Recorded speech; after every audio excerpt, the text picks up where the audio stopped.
Senhores telespectadores, o nosso programa de hoje é sobre o Conselho da Azambuja. Azambuja? Que ideia é vir à Azambuja? Bom, devo dizer que a Azambuja tem imensas coisas que ver. Bem sei que a Azambuja está hoje um bocadinho à margem dos grandes roteiros turísticos do Lisboeta ao domingo. E é pena que esteja. E também é verdade que a Azambuja não faz muito por se meter no caminho dos lisboetas, porque a Azambuja tem imensas coisas para mostrar. Estão a ver aqui diante de mim, isto parece um rio, não é rio nenhum, é a Vala Real da Azambuja. Uma vala real mandada fazer, parece que isto já é antigo, é um trabalho muito antigo, parece que já o rei Dom João V fez aqui trabalhos, depois o Marquês de Pombal tentou fazer disto uma grande estrada comercial.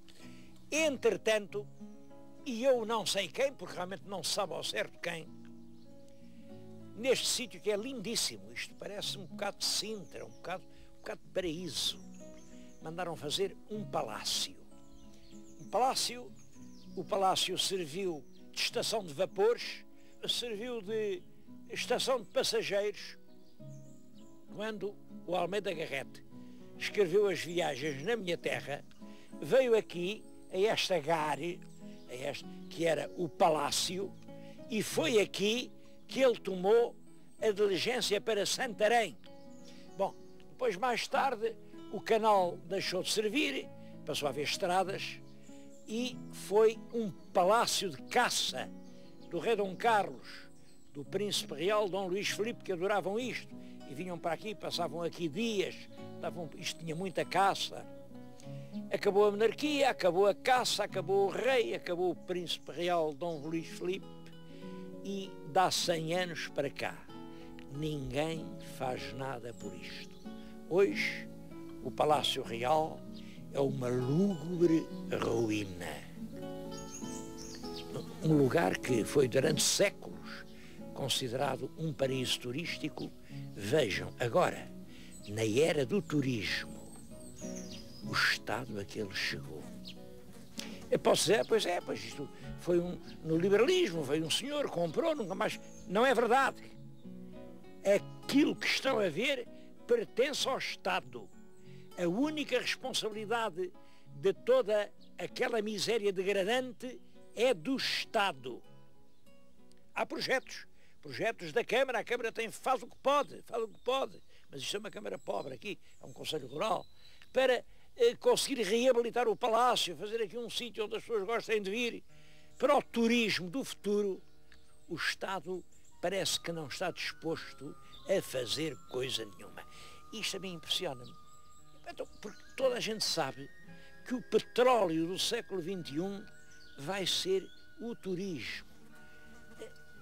Com que direito é que se deixa ao abandono um lugar como este?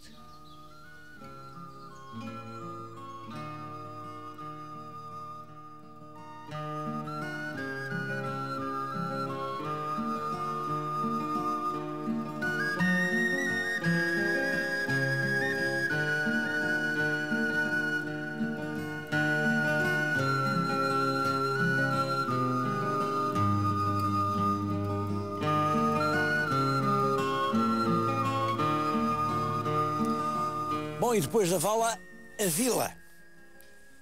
Esta vila da Azambuja é antiga. O documento mais antigo que eu conheço é do ano de 1200. Como estamos em 2000, está agora a fazer 800 anos que o rei Dom Sancho I, naturalmente, entregou a vila a uns cavaleiros da Flandres que tinham vindo a Portugal. Aqueles cavaleiros das cruzadas que passaram por aí, e ele deu-lhes esta terra com a obrigação, naturalmente, de a defender e de a povoar. Uns anos depois, há um foral a dar Aveiras de cima, depois Aveiras de baixo, depois Alcoentre. Quer dizer, esta terra aqui ao pé do Tejo, que é claro, era terra de fronteira, com os muros a 2 espaços, os reis tentavam entregá-la a cavaleiros guerreiros profissionais que a pudessem defender dos mouros. Bom, isso é o que a gente sabe da Zambuja. Também sabe que o nome Zambuja vem do zambujo. O zambujo é uma árvore bravia na qual se faz o enxerto do ramo da oliveira. Uma grande parte dos mais antigos olivais portugueses são enxertados em zambujais. É engraçado ver hoje os emblemas, as armas municipais da vila. Estou ali no Pelourinho. Estou ali no Pelourinho, veem, lá está um zambujeiro afrutado, quer dizer, um zambujeiro que já está a dar a baga da azeitona, já foi enxertado, e aos lados duas flores de lis. É uma alusão à França, provavelmente ao facto de os cavaleiros flamengos que aqui foram os primeiros senhores da terra. Ainda está aqui no Pelourinho, que já não é do tempo deles, claro, isto é um Pelourinho manuelino, porque no tempo de Dom Manuel, e agora estamos na passagem do século XV para o século XVI, a vila cresceu muito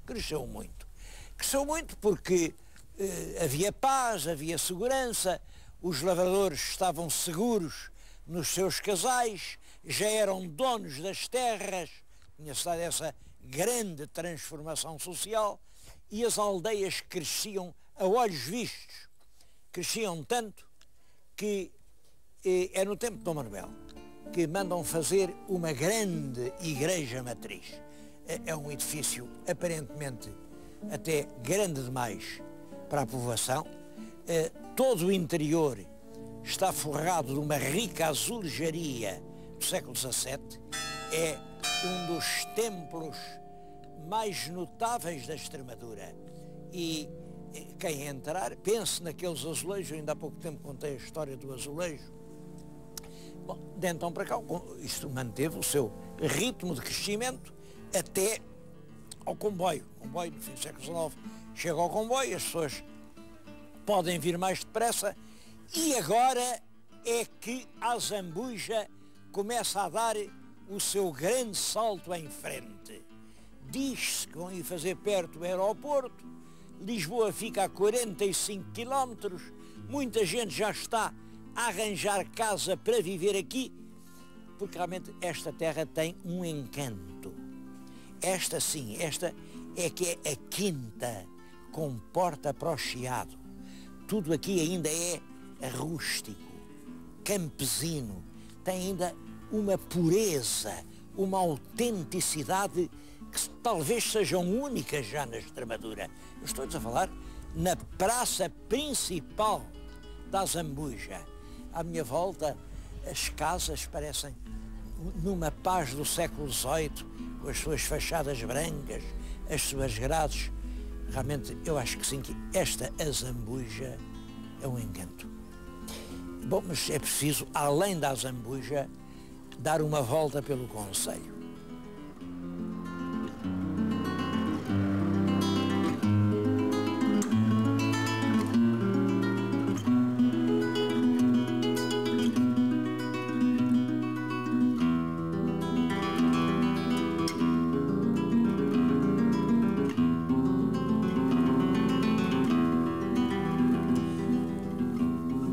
Dos temas de que lhes falei, falta ainda uma referência ao Pinhal da Zambuja.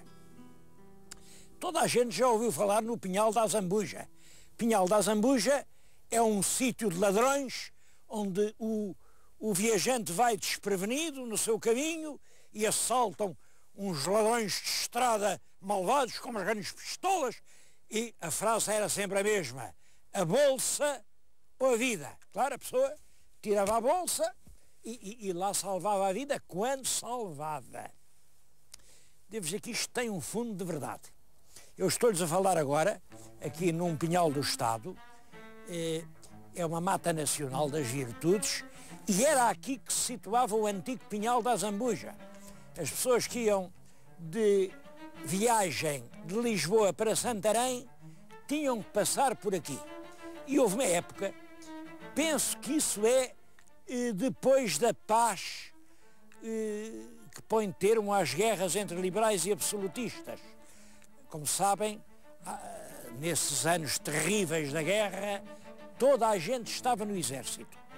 Quando se faz a paz, em 1834, toda a gente é desmobilizada. Só que não há empregos para ninguém. Toda a gente fica, pronto, largou as correias da tropa, depôs as armas e agora, olha. E houve muita gente que procurou esta vida. Alguns ficaram célebres, eu já lhes contei aí a história do Zé do Telhado, outros eram vulgares ladrões de estradas de quem ninguém sabe o nome. E estavam por aqui, quando ouviam ao longe a diligência com os seus guizos, saltavam à estrada, punham-se em frente, a bolsa ou a vida. Isso acabou há muito tempo. Hoje pode-se vir à Zambuja, ninguém lhe pede nem a bolsa nem a vida. Mas a frase continuou. Bom, é claro, o antigo código distinguia ladrões, ladrão é uma coisa. O ladrão era o sujeito que vinha acompanhado de violência, lá com os tais pistolões. Bom, depois havia o furto. O furto era muito mais delicado. O furto era meter a mão no bolso, a pessoa dá por isso, tirar a carteira. Bom, depois havia a burla. A burla era um artifício fraudulento. A gente arranjava inventava uma empresa que não existia. Uma empresa que podia ser muita coisa, podia ser um negócio, uns seguros, uma escola, sei lá o quê, e as pessoas punham-lhe o seu dinheiro e depois ficavam sem ele, claro. Reparem como isto continua a ser verdade. Depois havia o abuso de confiança. A pessoa confiava no outro, entregava-lhe o seu dinheiro, tem o dinheiro, olha, aquele dinheiro que eu te emprestei, tu não me emprestaste dinheiro nenhum. Isto era abuso de confiança. Hoje não há nada disso. Hoje há apropriação ilícita. Mas há cada vez mais. Cada vez mais.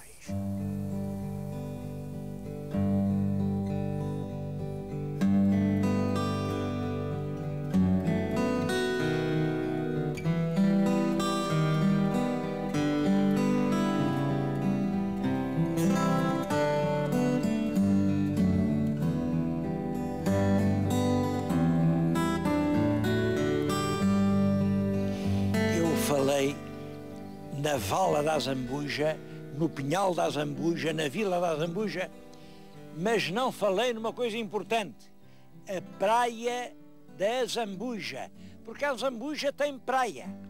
É claro, é uma praia fluvial, isto é um recanto do Rio Tejo, e chamavam-lhe até aqui há uma dúzia de anos a Praia dos Tesos. Teso é uma expressão curiosa que quer dizer em português não ter dinheiro. Eu não percebo bem porque é que chamam teso a quem não tem dinheiro, porque a experiência mostra ao contrário, quem se mostra mais teso é quem tem mais dinheiro. Em todo caso, a linguagem popular consagrou a expressão. Teso é quem não tem dinheiro. O meu telespectador está em frente da antiga Praia dos Tesos. Agora já não é, porque agora vêm aqui milhares e milhares de pessoas. É um lugar realmente de um encanto prodigioso.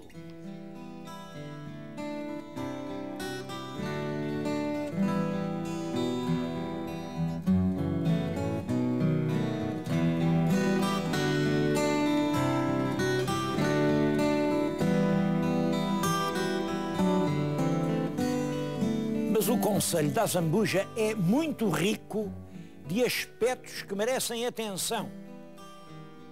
Por exemplo, a comida. Reparem-me naquele prato. Aquilo é fundamentalmente uma fatia de pão torrada.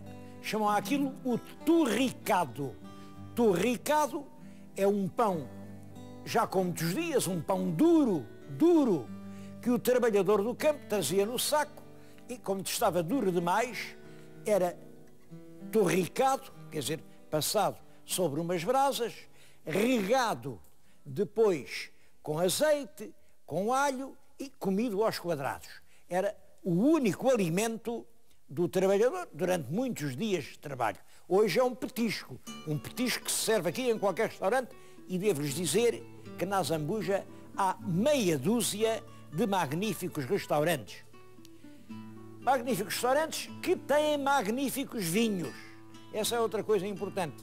Aqui, na Zambuja, eu estou agora a falar numa adega inscrita na Rota do Vinho do Ribatejo. A Rota do Vinho do Ribatejo é uma organização onde se fazem provas de vinhos e que apresentam sempre vinhos de grande qualidade. Neste caso, esta adega é a da Quinta do Val de Fornos. O Val de Fornos é curioso porque os Fornos deram nome ao lugar onde veio a nascer a quinta. Provavelmente os Fornos onde se fez a cal que ajudou a construir quer a própria Zambuja, quer Santarém. Os Fornos eram aqui. Bom, e aqui eu vim encontrar um vinho, este, e está aqui, como veem, um retrato do Cristóvão Colombo. Aqui atrás tem um atestado de um ilustre historiador português a garantir a verosimilhança da história.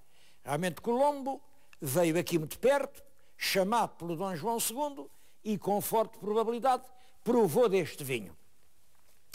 A razão porque eu acho graça a isto é que eu aqui há uns anos, numa ida ao Novo Mundo, passei pelas Canárias e estive na ilha de Gomera, onde também vendiam garrafas, não de vinho, mas de água.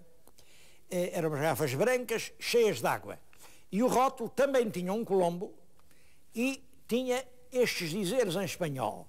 Desta água bebeu Colombo. E cada garrafa de água custava, naquela altura eram $10, portanto, hoje seria o equivalente a 2 contos. Esta garrafa de vinho custa menos do que isso. Isto também é curioso. Nós vendemos um bom vinho ligado ao Colombo por um preço inferior àquilo pelo qual os espanhóis nos vendem uma péssima água.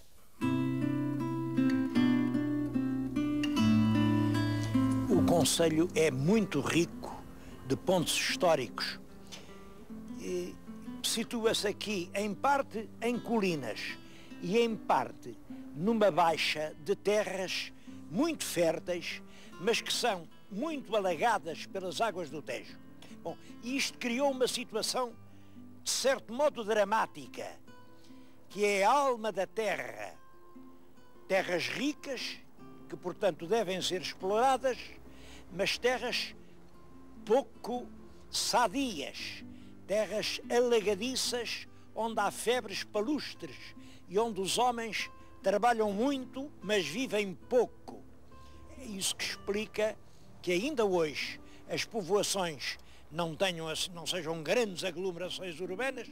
Estou-lhes a falar numa terra que é bem típica disso, em Vila Nova da Rainha. É muito antiga, tão antiga que ninguém sabe qual era a rainha.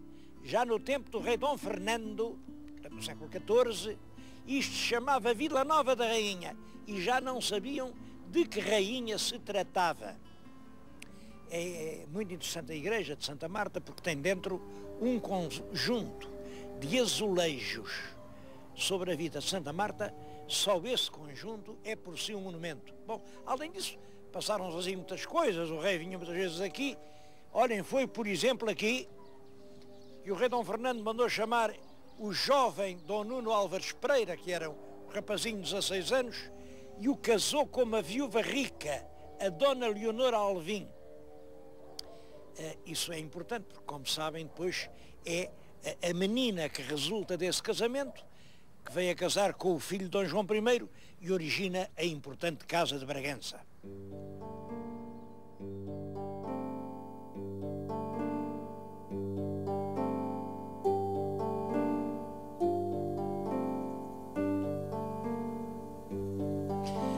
Um outro monumento extremamente importante do concelho da Zambuja é este castro fortificado de Vila Nova de São Pedro. É claro, Vila Nova de São Pedro é o nome que se lhe dá agora. Isto era uma fortaleza de há cerca de 5.000 anos. A cronologia anda entre 2.500 a.C. e 3.000 a.C. Fortificou-se aqui o núcleo certamente de estrangeiros, visto que tiveram que fazer 3 círculos de muralhas que há 70 anos estavam praticamente todas de pé. Eu já uma vez lhes mostrei isto, já num outro programa, e hoje volto cá porque há qualquer coisa de novo. Há aquele buraco. Quem será que fez aquele buraco?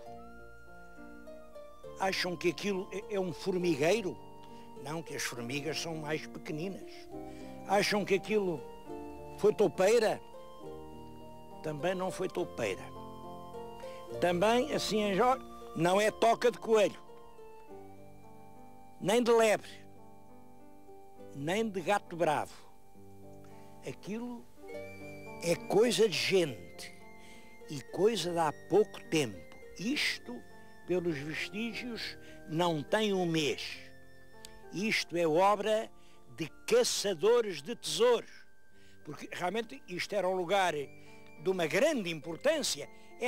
Isto é tão importante como isto. Isto documenta as relações entre povos da área do Mediterrâneo e povos da área do Atlântico no 3º milénio antes de Cristo. Infelizmente não tem guarda, apareceu aqui muita coisa preciosa e, portanto, os caçadores de tesouros continuam a vir pela calada da noite a fazer buracos destes. É claro, não sei o que é que eles acharam, não, entre os materiais que vieram para fora veio isto parece-me que é realmente um triturador, a pedra está afeiçoada deste lado, não está daqui, era para esmagar a bolota e fazer a farinha. Isto para eles não era um tesouro, por isso a deixaram ficar aí, mas eu sei lá o que encontraram. O que eu sei com certeza é que se continua este abandono daqui a meia dúzia de anos. Era uma vez o tal Castro da Vila Nova de São Pedro.